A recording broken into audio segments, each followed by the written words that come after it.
Assalamualaikum warahmatullahi wabarakatuh. Perkenalkan, nama saya Fajar Arifatul Salihah dengan nomor NIM 039 kelas 2B Prodi Tadris Bahasa Indonesia.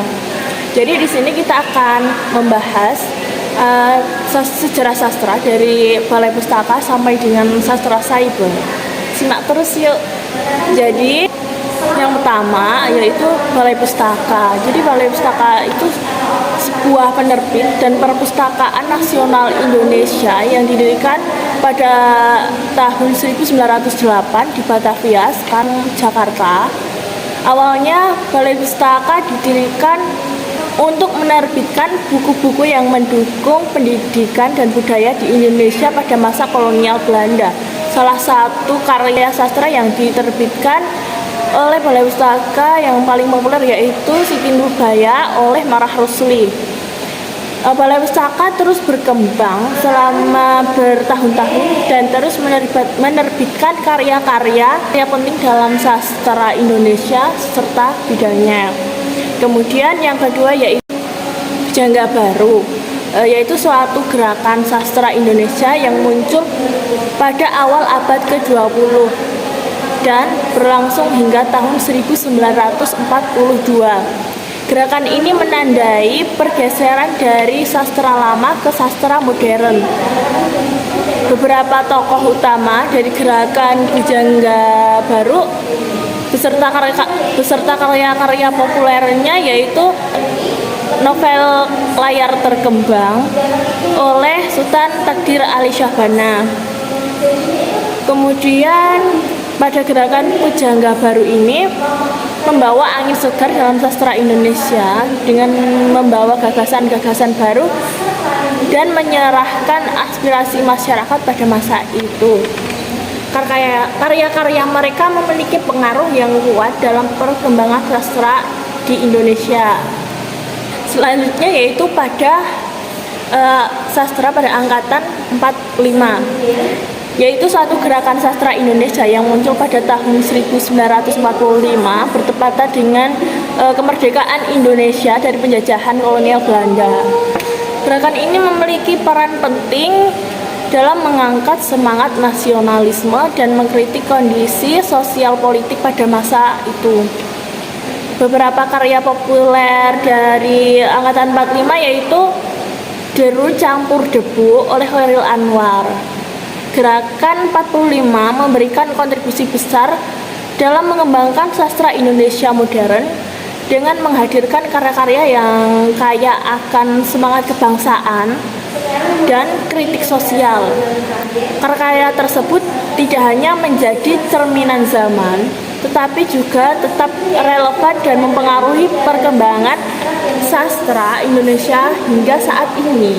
Setelah ada angkatan 45, kemudian kini ada angkatan 66, yaitu suatu gerakan sastra Indonesia yang muncul pada tahun 1966 pada masa Orde Baru di Indonesia.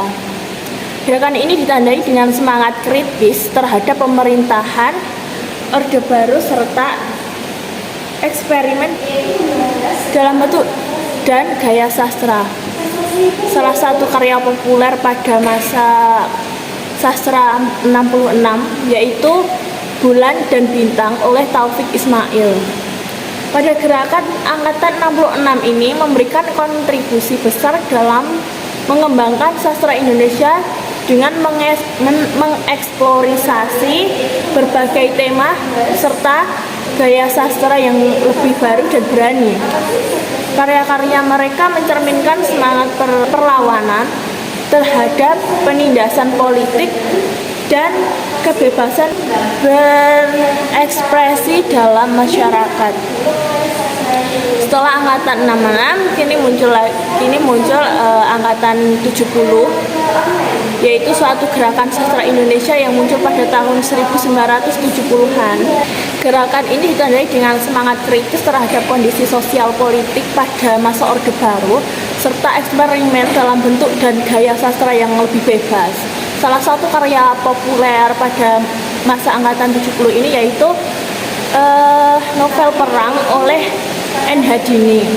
Karya pada angkatan 70 ini tidak hanya mencerminkan realitas sosial politik pada masa itu saja, tetapi juga memberikan ruang bagi pembaca untuk merenungkan dan mengkritisi kondisi kehidupan di Indonesia. Selanjutnya yaitu ada angkatan 80, yaitu gerakan sastra Indonesia yang muncul pada tahun 1980-an. Gerakan ini menandai periode di mana sastra Indonesia mulai mengeksplorisasi berbagai tema baru dan gaya penulisan yang lebih beragam. Salah satu karya populer pada masa 80-an ini yaitu Perwira dan Ular Putih oleh Gunawan Muhammad. Jadi karya-karya pada angkatan 80 ini tidak hanya menghibur, tetapi juga memberikan sudut pandang baru dan pemahaman yang lebih dalam terhadap realitas kehidupan di Indonesia. Selanjutnya yaitu ada angkatan 90, adalah gerakan sastra Indonesia yang muncul pada tahun 1990-an. Pada periode ini terjadi perkembangan yang signifikan dalam ekspresi Indonesia. Dengan munculnya berbagai penulis muda yang mengeksplorasi tema-tema baru dan gaya penulisan yang inovatif. Salah satu karya populer pada masa tahun 1990 yaitu Laskar Pelangi oleh Andrea Hirata.